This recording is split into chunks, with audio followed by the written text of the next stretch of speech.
మనం ఒక మంచి పొజిషన్‌లో ఉన్నప్పుడే ప్రతి ఒక్కళ్ళు గౌరవిస్తారు. అణుబాంబులు మనం సొంతగా తయారు చేసుకున్నాక ప్రపంచం మనల్ని శక్తివంతమైన దేశంగా గుర్తించింది.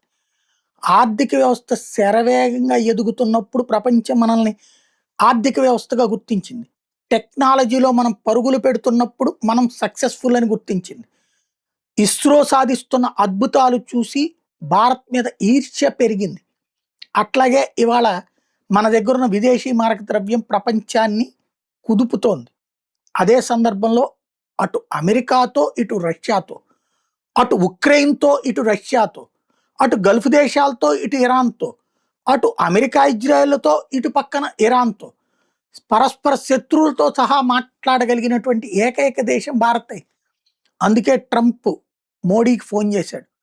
మోడీ చీదరించుకున్న, అసహించుకున్న, దూరం పెట్టినా సరే వెంటపడి ఫోన్లు చేసి మాట్లాడుతున్న కారణం అదే. పెద్దరికపు పాత్ర మనకి మాత్రమే సాధ్యం.